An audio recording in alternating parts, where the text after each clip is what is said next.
Welcome back to the shed.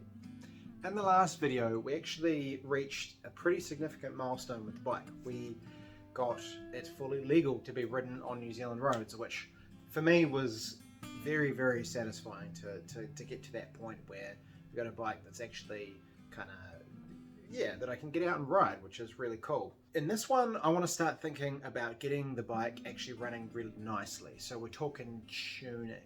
And to do that, there's a few processes we need to think about with the carburetors specifically, and kind of start thinking about the jetting. So are we getting enough fuel at the rev ranges that we typically use, so do we have our pilot jet and our main jet and all that kind of stuff where it needs to be for the intake and exhaust and that kind of thing, because the exhaust is definitely not standard.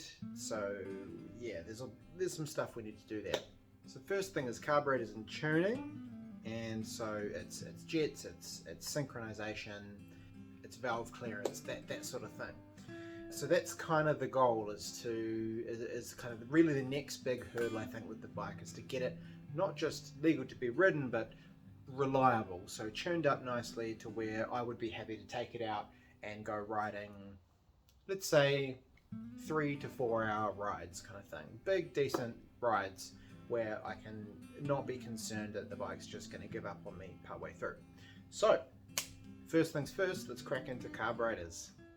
So let's talk about carburetors and what they do and what the goal is with the bike. This is a set of carbs off the parts bike, and they're incomplete. They should have a bowl down here that holds the fuel.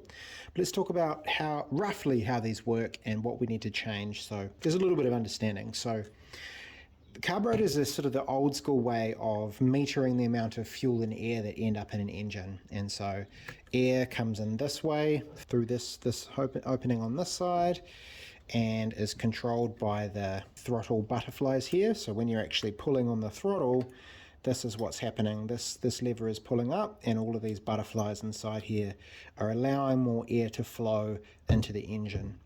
Because essentially you can kind of think of the engine itself as just a big air pump. It's just sucking air in this way and then building compression, firing ignition, and then spitting that air out the exhaust, right?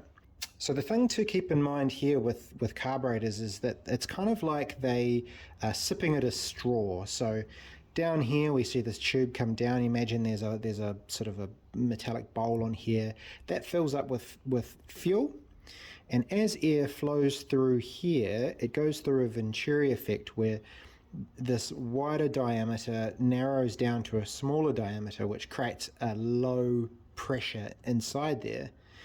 And then what that does is it causes fuel to be pulled up through this passage here into that into that chamber where the air is coming through, and to sort of atomize and then go through into the engine.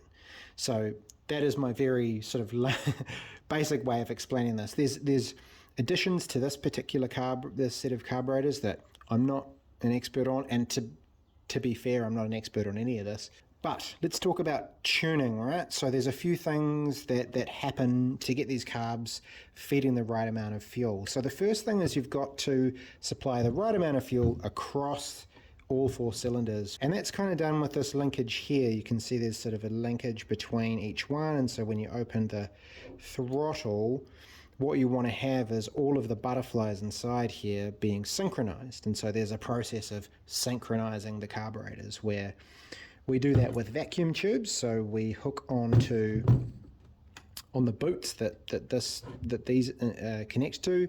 There's a little thing off the top of them. You can connect a vacuum gauge, and that will tell you the amount of vacuum on each one. And so then your job sort of work with these screws here to make sure that the carbs all kind of are working together and opening and closing correctly as they should for each cylinder.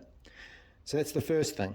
The second thing is some jets that we have control over. So jets are literally these tiny little pieces of precisely manufactured metal that screw in, and you can see that actually there's a hole through the middle, which is a very precise hole, and that controls the amount of fuel that can make it up into that Venturi, right? And these carbs, there are 2. So there's a pilot jet and a main jet, and in this case this actually doesn't have either of them on here, but these are where they go. And so the pilot jet controls the fuel that's delivered at really low RPM. It's usually a smaller amount, and it comes through a different sort of passageway in the carbs. And the main jet is the bigger one, and so once you're hitting kind of half to full throttle, that's the one that's going to kick in. So all of that to say, because we have a bigger exhaust and our air filter is different to stock, we need to change the way that this is jetted so that it receives the right amount of fuel to not be running too lean or rich across the rev range. This is the first time I've ever done this, so you know, it's going to take a bit of trial and error, and I think even for people who know what they're doing, this is just a trial and error sort of approach. So what I have noticed though is that the bike will turn on and it will idle, so that's cool. I think it's a little bit rich at idle, but we can adjust that without having to change the jets because there's a sort of an idle mixture control screw. But I have noticed that once it gets hot, it's not great at the top end, and I think that means it's running lean, as in it's not getting enough fuel, which would make sense at the higher end. And after a bit of hunting, I think I've found some jets that are going to do it. The standard jets on this bike, or standard main jets, are 110. So I think that means they are 1.10 millimeters in diameter. These bigger jets here are 112. You might be able to see that there. So that means that they're a 200th of a millimeter bigger, which is a crazy tolerance. So that's kind of cool. But what we're going to do is smash these guys in, and hopefully that helps us with our top end power.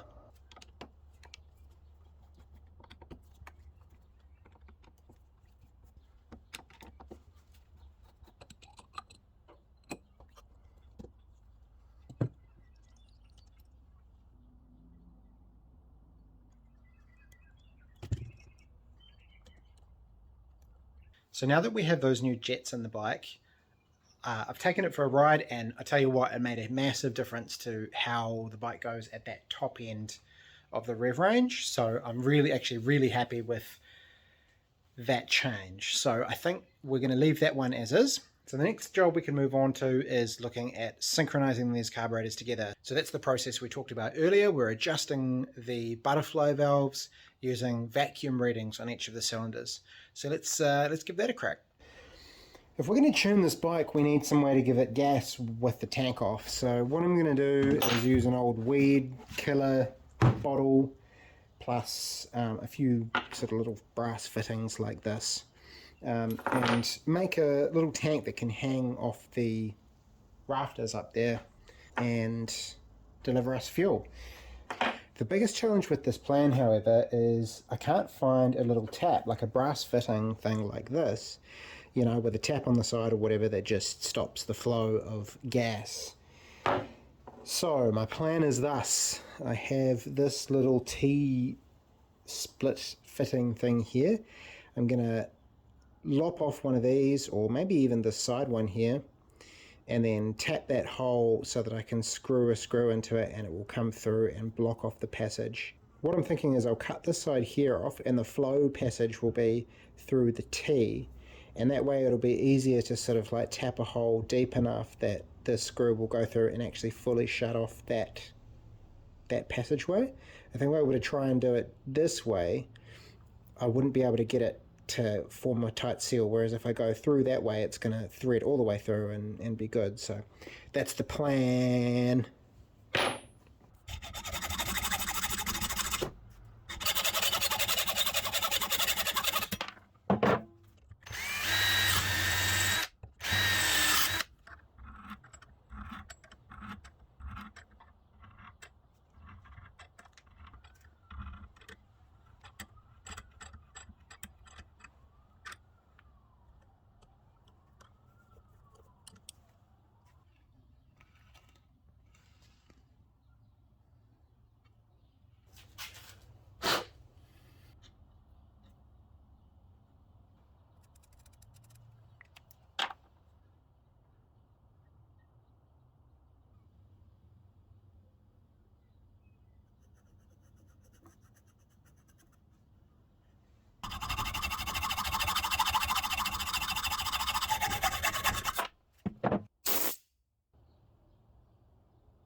Okay, it's the next day. This has been curing overnight, so that should be really solid now.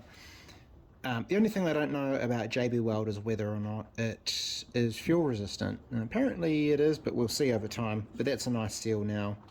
So let's throw some tube on, because I really want to test this. I don't think it is gonna be like fully fuel tight. I might put like plumber's tape around the thread on there just to kind of help seal that side of it, and we'll just see how it goes and give it a bit of a test with some water and go from there.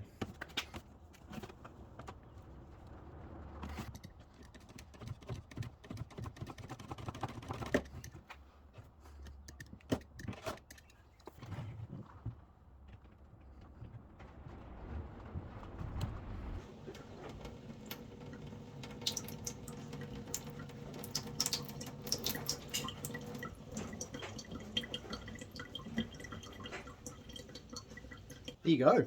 Boom, this should do the trick. I'm actually really surprised by how well this little tap works. I was imagining that we would get some leakage out the back of this thread here, but it looks like, at least on that short test that we just did with water, that it's fine. So we might just run it. I'll put some, like I say, I'll still put some thread tape around the thread there. Then we just get some clamps on here and see how it goes.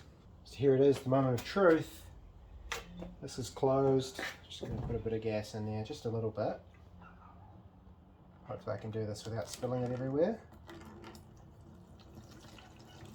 Whoop, no, I cannot. Just a little bit to start with, just in case we have any disasters.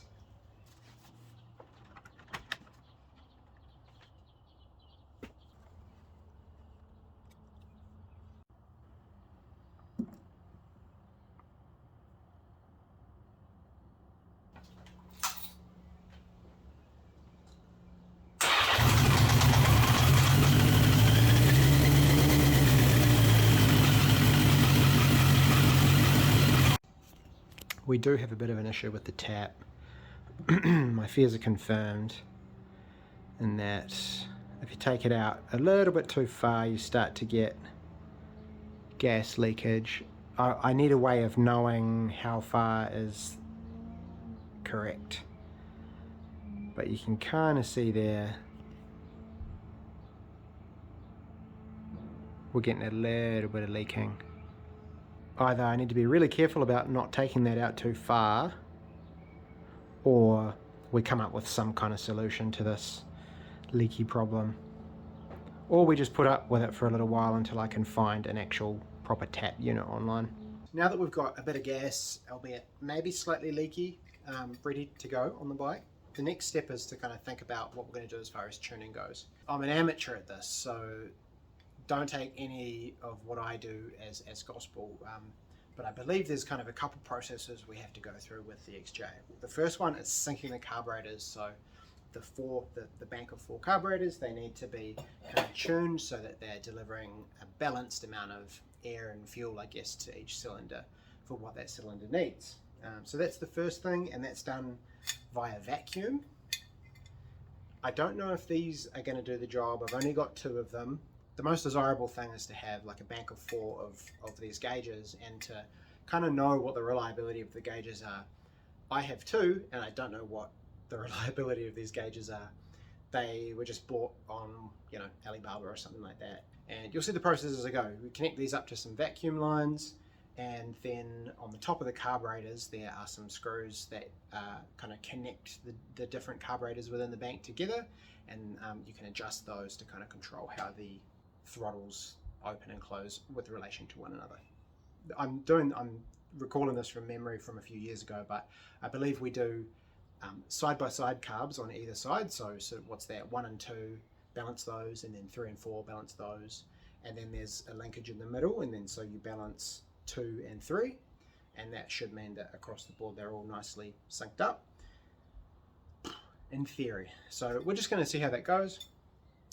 That's the first job, and then the second job is to just do the color tuning, which is really setting the idle circuit. For the other circuits, we kind of need to rejet, so if there's anything wrong there, then it's a bigger job. But maybe with syncing the carbs and with doing the pilot mixture, things will improve, at least on idle, because it's quite rough. So let's just see what happens. I should mention as well that this particular engine has what I think is called a YICS passage, YICS, for Yamaha Ignition something something, and it's meant to improve performance in the engine by kind of creating a passage between the cylinders at some point in the system. Don't know much about it.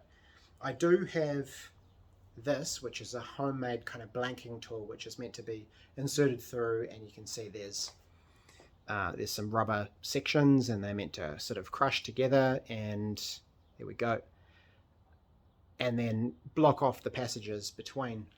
I'm not going to bother with that. I'm just going to have a go at it, and if we need to use the tool, then we'll go to that. But frankly, my tool's a bit shit, and I'm not sure that it's going to do the job anyway.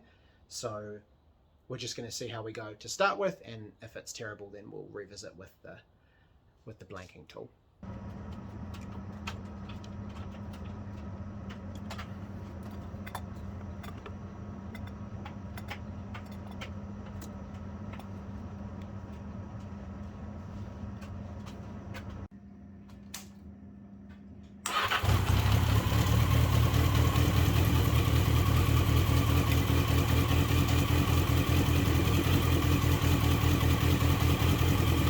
So now that we've done the sync, we can think about doing color tuning, which is, well, we can start to tune the carbs, right, so that they're all getting the right amount of gas. And the tool that I've got to help me do that is this color tune plug. So it's a spark plug essentially. It screws in where the normal spark plug does. And the cool thing about it is that you can see that there's kind of a clear, well, you probably can't actually through the camera, but there's a clear ceramic part around here, so you can actually see into the combustion chamber, which is really nice. So you can then tune the carb based on the color of the combustion. So you want a nice kind of Bunsen blue to have the right amount of gas to air, and you can kind of see it and adjust the pilot mixture from there. And then you can kind of rev through the rev range and check that you stay in that blue zone. If you don't, if you go into like a yellow, then that means it's either too lean or too rich, and you can adjust accordingly. However, if it's in the range where you're applying throttle, then we can't just do that with a screw. That's a jet situation. So let's check out, see what we've got.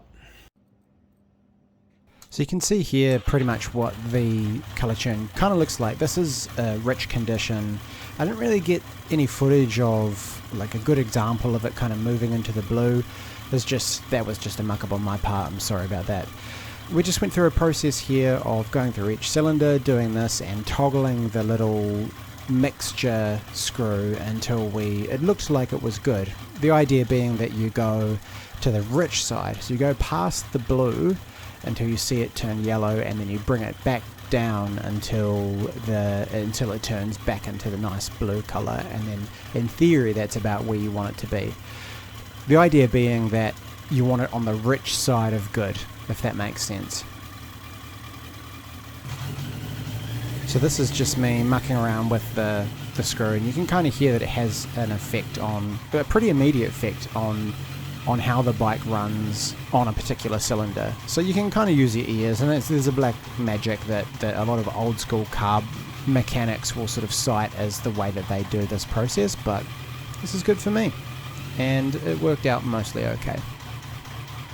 Cool. So I've been through and done those. They all sort of check out. They're okay, as far as I can tell with the color tune, so that's not too bad.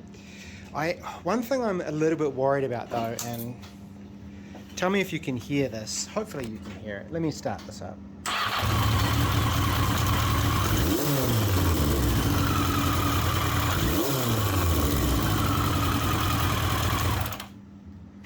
It's probably very faint on the video, but when I give it gas, it revs up, and then as it is kind of winding down, there's like a little crunchy sound coming from here, which suggests that the cam chain might be loose.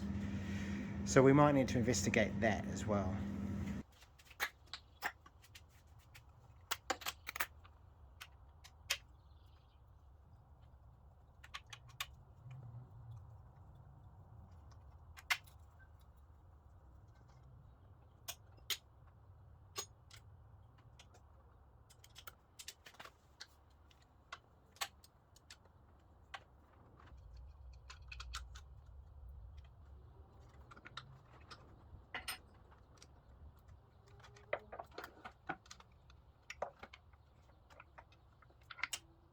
With that off, we can see there is actually loads of contact happening on the top of this, so yeah, we need to figure that out. It actually has an automatic chain tensioner there, and so apparently you just kind of just leave those alone, but yeah, clearly there's an issue with the chain tension, so we need to keep delving. I'm not sure what can be done about that unit if it's no good. Maybe newer, better springs or something? I'm not sure.